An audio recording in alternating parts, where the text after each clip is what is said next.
सलाम, good morning. आज हम परमेश्वर का वचन साझा करेंगे आपके साथ। भजन संहिता उसका 119 अध्याय। भजन संहिता 119 अध्याय।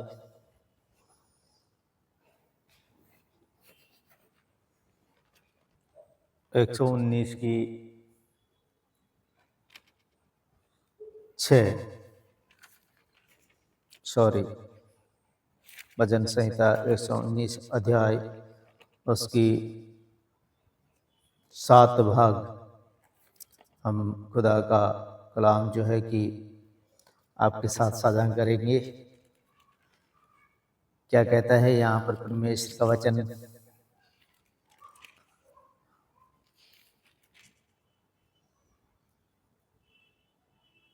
कल था परमेश्वर की व्यवस्था पर भरोसा, आज है परमेश्वर की व्यवस्था में आशा।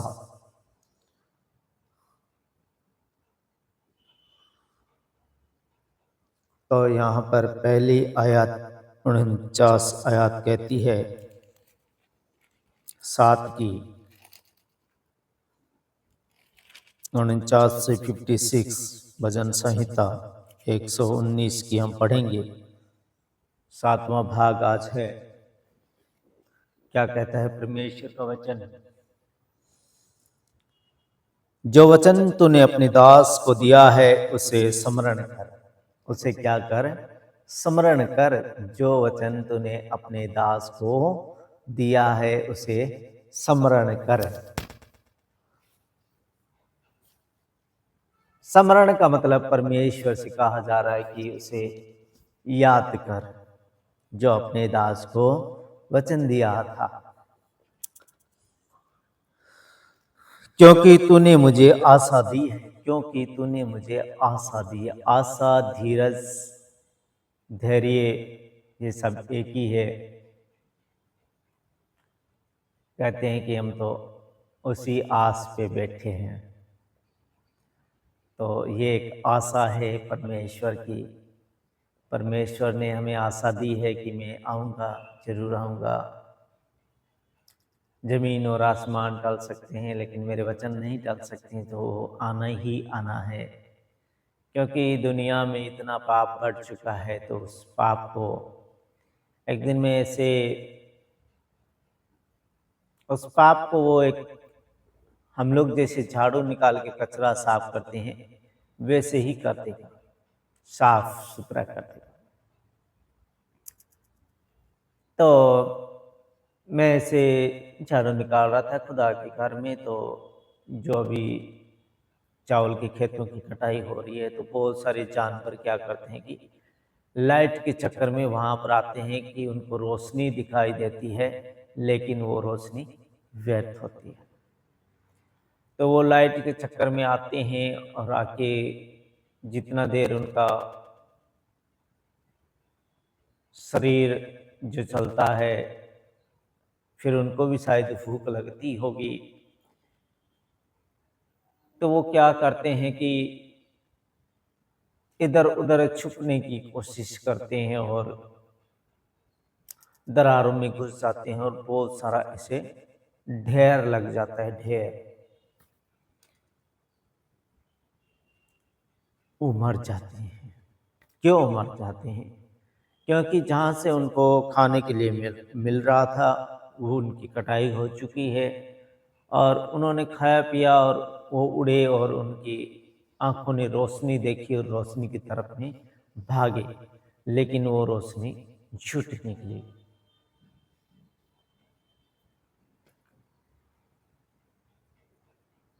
तो परमेश्वर का वचन आशा रखने के लिए है। आशा स्मरण कर, क्योंकि तूने मुझे आशा दी है। तूने मुझे आशा जो है कि दी है। तो हम क्या करते हैं कि फिर वहाँ से जो ढेर के ढेर लगे हुए जानवरों के छोटे छोटे जो मछली यहाँ पर कहते हैं, उसको हम झाड़ू लगा के साफ कर देते हैं। तो वैसे ही परमात्मा जब इस सृष्टि के ऊपर में आएगा तो वो अपनी इस सृष्टि को एकदम से साफ सुथरी कर देगा। वो अपने फरिश्तों से कहेगा कि झाड़ू लगा दो, और झाड़ू लग जाएगी। तो उससे खौफ होना चाहिए, उससे डरना चाहिए। हम कुछ नहीं है, हम यात्री है। परमेश्वर कहता है कि आप यात्री हो, संसार में यात्रा कर रहे हो, आपको यात्रा करने के लिए भेजा गया। आप दूसरे प्लेनेट पे फिर आपको जाना है, स्वर्ग में फिर आपको इंटर होना है। अगर हम ऐसे ही दारूबाज, पियक्कड़, नशेड़ी, निंदा, चुगली, ढा, कपट, चोरी, ईर्ष्या करते अगर हम रहेंगे तो हमें उस प्लेनेट को देखने के लिए नहीं मिलेगा। तो आशा रखिए परमेश्वर के घर में जाने के लिए और परमेश्वर के टेलवे बनने के लिए, क्योंकि परमेश्वर कहता है कि जो मेरा भय मेरे वचनों पे चलेगा, मेरी व्यवस्था पर चलेगा, तो वो क्या करेगा, मेरा टेलवा बन जाएगा। तो परमेश्वर का वचन यहाँ पर है आज आशा रखने का। परमेश्वर की व्यवस्था में आशा, धीरज। मेरे दुख में मुझे शांति उसी से हुई है, मेरे दुख में मुझे शांति उसी से हुई है। उसके वचनों को पढ़कर मेरे जीवन में, मेरे दुखों में शांति उसी से मिली है। अन्यथा मानव जाति मुझे कोई शांति देने वाला नहीं है। वो 1 मिनट शांति देगा और चला जाएगा, लेकिन वो परमेश्वर की सच्ची शांति परमेश्वर ही दे सकता है। मेरे दुख में मुझे शांति दी, मेरे दुख में मुझे शांति उसी से हुई है क्योंकि तेरे वचन के द्वारा मैंने जीवन पाया है। क्योंकि तेरा वचन पढ़ पढ़ के मैं जीवन पाया है, क्योंकि तेरे वचन के द्वारा मैंने जीवन पाया है। तेरा वचन ही पढ़कर, उन पे चलकर मैंने जीवन को पाया है। अभिमानियों ने मुझे अत्यंत ठट्टों में उड़ाया है, तो भी मैं तेरी व्यवस्था से नहीं हटा। अभिमानी जो आज प्रेजेंट संसार के अंदर में चल रहे हैं, चाहे किसी भी दल के हो, वो अभिमान करते हैं कि हम इन्हें दबा देंगे, हम इनको मार डालेंगे, हम इनको कुचल देंगे, हम इनको जेल में डाला देंगे, हम इनके लिए ये कोर्ट का फैसला लेके आएंगे, हम उनके लिए ये कोर्ट का फैसला लेके आएंगे। इन्होंने जबरदस्ती इस धर्म को परिवर्तन कराया, ये कराया, वो कराया, लेकिन अभी सुप्रीम कोर्ट ने भी ऐसा आदेश दे दिया कि नहीं, हमें कोई ठोस सबूत नहीं मिले कि जबरदस्ती हुई इन लोगों के साथ। ये लोग तो अपने आप खुदा के पास गए थे। तो वो वहां पर क्या ठहरे, अभिमानी। तो हमें अभिमानी बनना नहीं है। यहाँ पर वचन कह रहा है 51 भजन संहिता 119 की 51, अभिमानियों ने मुझे अत्यंत ठट्टों में उड़ाया, अत्यंत ठट्टों में उड़ाया, तो भी मैं तेरी व्यवस्था से नहीं हटा। मैं नहीं हटा तेरी व्यवस्था से। क्यों नहीं हटा? क्योंकि मुझे आशा है कि तू मुझे संभालेगा, तू मेरी ढाल है। परमेश्वर में आशा रखनी चाहिए, मनुष्य पे आशा नहीं रखनी चाहिए। मनुष्य को जो पद मिला है वो कुछ सालों के लिए मिला है, फिर वो पद से हट जाएगा, उम्र की दराज की हो जाएगी, फिर वो कुछ नहीं करेगा। तो ऐसे हमें अभिमानी होना नहीं चाहिए। तो भी मैं तेरी व्यवस्था से नहीं हटा। ठट्टा करने वाले उड़ाए, ठट्टे में उड़ाए। क्योंकि संत पौलुस कहता है कि जो मसीह की निंदा करता है वो भी मसीह है का क्या है, प्रचारक है, वो भी प्रचार कर रहा है। तो उसको कभी भी डांटना नहीं चाहिए कि आपने मुझे ऐसे किया वैसे किया, बल्कि वो भी मसीह के प्रचारक है। तो हमें उनसे गुस्सा नहीं होना चाहिए, उनसे प्रेम ही करना चाहिए और वहाँ पर परमेश्वर से पूछे कि मैं इनके साथ अभी क्या करूं, क्या बोलूं, क्या उत्तर दूं, तो वो अपने आप उत्तर देगा।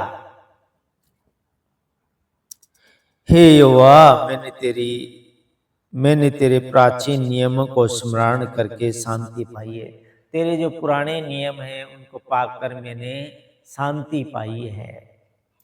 हे परमेश्वर, मैंने तेरे प्राचीन नियमों को स्मरण करके शांति पाई है। स्मरण करके जो है कि शांति पाई है। जो दुष्ट तेरी व्यवस्था को छोड़े हुए है, उनके कारण मैं संताप से जलता हूँ। जो दुष्ट तेरी व्यवस्था को छोड़े हुए हैं, उनके कारण मैं संताप से जलता हूँ। जहाँ मैं परदेशी होकर रहता हूँ, वहाँ तेरी विधियाँ मेरे गीत गाने का विषय बनी है। जहाँ पर मैं परदेशी होकर रहता हूँ, वहाँ पर जैसे आज मैं भी परदेशी हूँ, पंजाब के अंदर में मेरा घर है राजस्थान, मैं बैठा हूँ पंजाब में और मैं हूँ एक परदेसी। और परदेसी की बात यहाँ पर आ रही है, जहाँ मैं परदेशी होकर रहता हूँ वहाँ तेरी विधियाँ परमेश्वर, तेरी विधियाँ मेरे गीत गाने का विषय बनी है कि उसमें भी मैं गीत गा रहा हूँ, गीत गाने का विषय बनी है।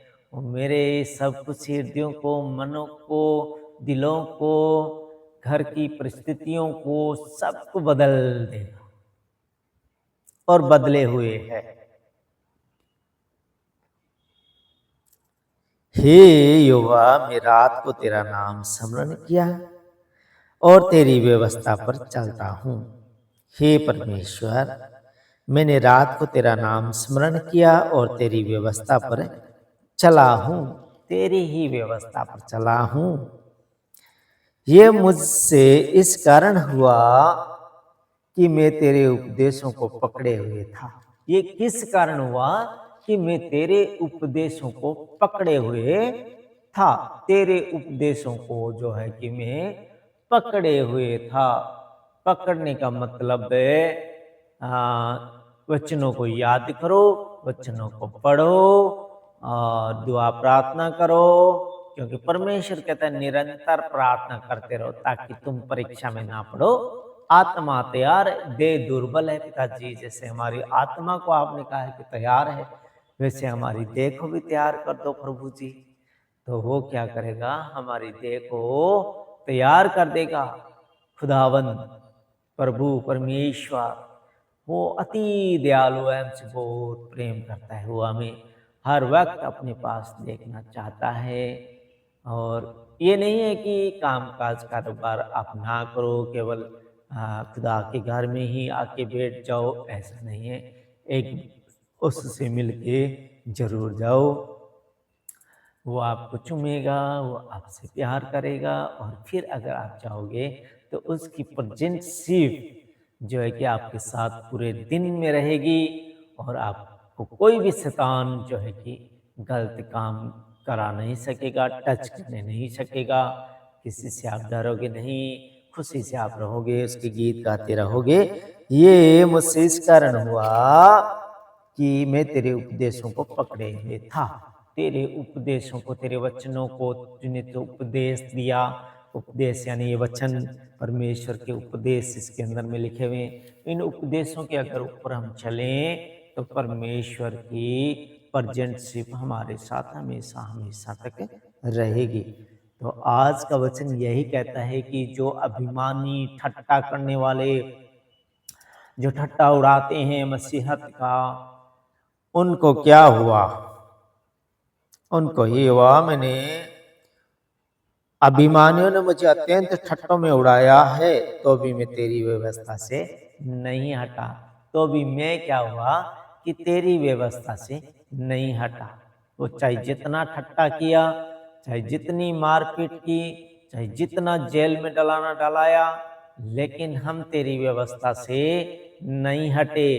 क्योंकि जितना मसीहत के आप कुचलने की कोशिश करोगे, उतना ज्यादा परमेश्वर क्या करेगा, हरा भरा करेगा और ज्यादा जोर से खेत है जो कि पक जाएंगे और फूटने लगेंगे अपने आप। फिर क्या करेगा परमेश्वर? परमेश्वर कहता है कि जो अच्छे अच्छे मेरे खत्ते में इकट्ठे किए जाएंगे, धान इकट्ठे किए जाएंगे, जो भूसी है, भूसी को क्या करेगा? उड़ाई जाएगी और उसमें क्या करेगा? आग लगा देगा। आग लगने से वो भूसी क्या होती है? जलती रहती है, जलती रहती है, जलती रहती है, जलती रहती है, जलती रहती है। तो हम धान बने, भूसी नहीं बनना है। अगर धान बनेंगे तो और अंकुरित होंगे। खुदा आप सबको बरकत और आशीष दे। आप भी पकड़ के रखिए परमेश्वर के वचनों को और परमेश्वर पे आशा रखिए, भरोसा रखिए कि परमेश्वर आने वाला है। खुदा आप सबको बरकत और आशीष दे। आमीन।